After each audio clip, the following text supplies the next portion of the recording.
cosmos with no law and order. You see? In effect, what the pre-Socratics did for us was to pose the issues.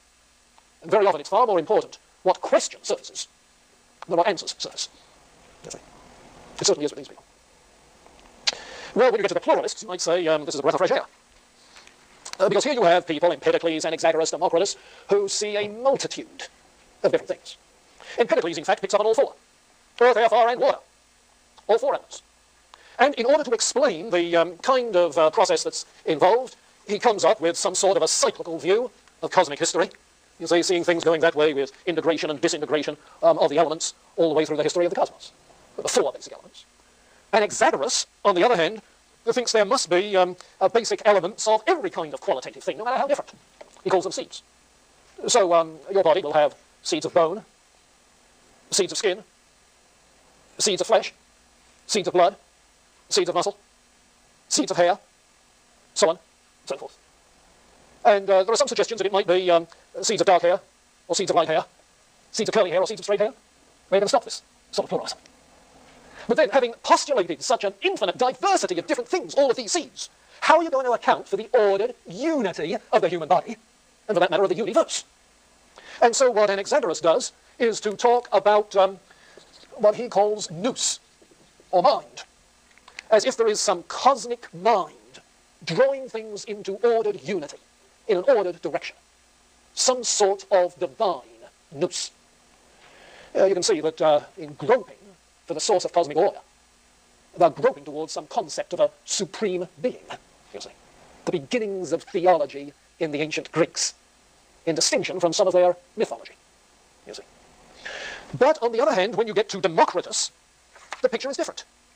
Because while Empedocles and Anaxagoras were qualitative pluralists, okay, qualitative pluralists, Democritus is a qualitative monist. Everything is of one and the same quality. But a quantitative pluralist.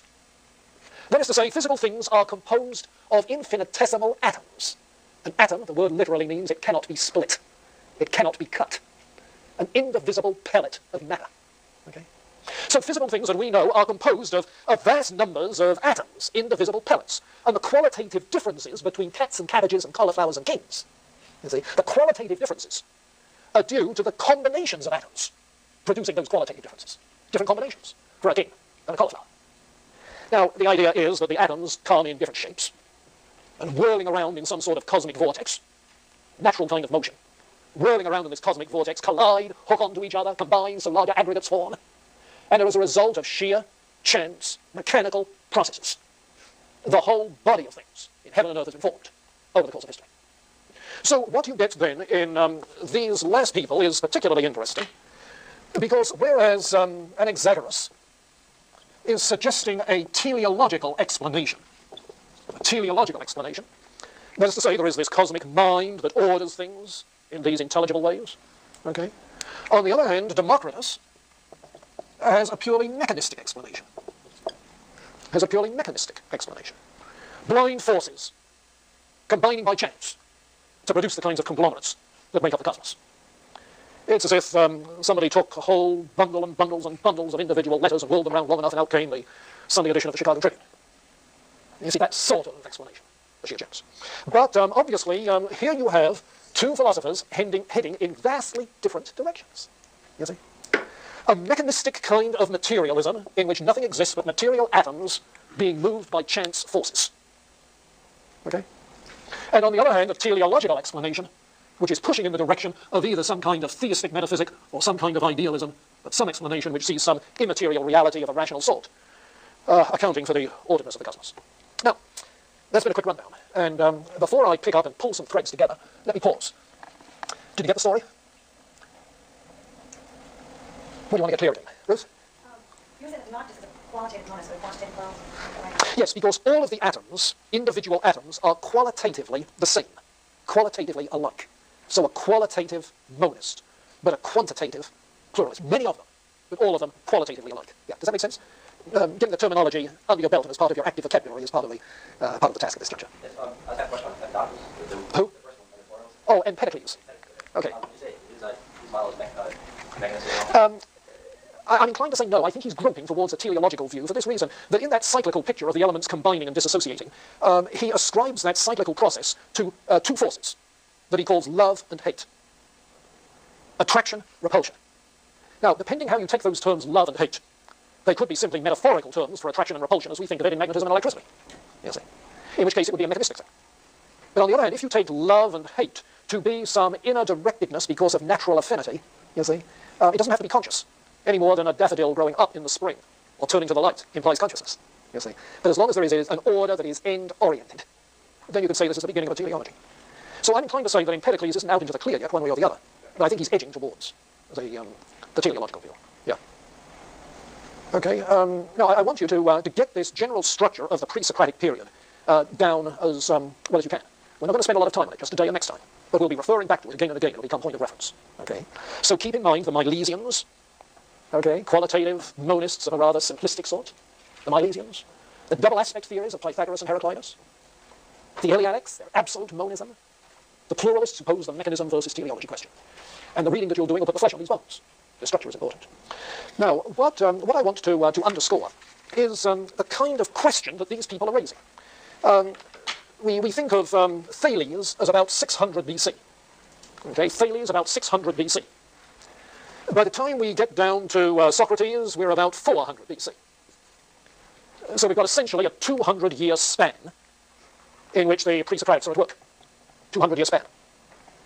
In which, in effect, they are formulating the philosophical agenda that Western philosophy has worked with ever since. They are formulating a philosophical agenda that Western philosophy has worked with ever since. Now, maybe you're inclined to ask, well, why should we take their agenda? Well, the thing is that it is so interwoven into Western thought patterns in every discipline, not just in philosophy, in every discipline, for the simple reason that the later sciences emerged as spin-offs from philosophy, you see. Have you noticed how your science professors have Doctor of Philosophy degrees?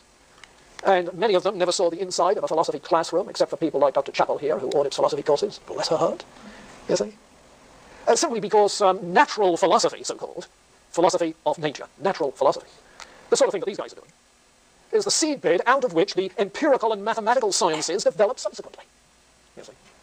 If you take Dr. Spradley's courses in the history of science, you'll find that the history of science up through, approximately the Renaissance, is essentially one strain of what we do in the history of philosophy. You see. And then you begin to get the development of astronomy and physics, independently of philosophy, later of chemistry, and of biology.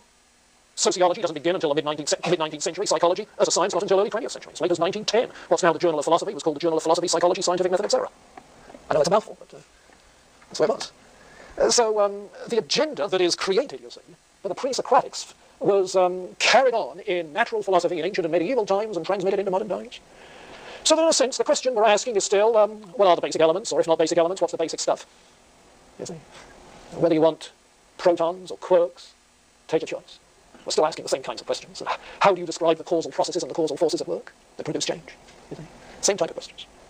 Well, what is that agenda? What is that agenda? And I think you can see pretty clearly that it's the kind of agenda that you should have been introduced to, more or less, in your introductory course, where we usually try to get at questions in what we call metaphysics, whether or not they're labeled that way, questions in metaphysics having to do with the nature of reality. Whether it be questions about the natural world, mechanism and teleology, or questions about whether matter is real in itself, or not, as George Berkeley thought. You see? Whether mind and matter are two different kinds of substance, as in the mind-body problem, in talking of the nature of persons. Whether everything that occurs is due to causal processes in a deterministic scheme, or whether there's such a thing as free will. Whether there is an ultimate source of cosmic order, whether in fact God exists. But those are metaphysical questions. And you can see that that is part of the agenda then posed by the pre-Socratics.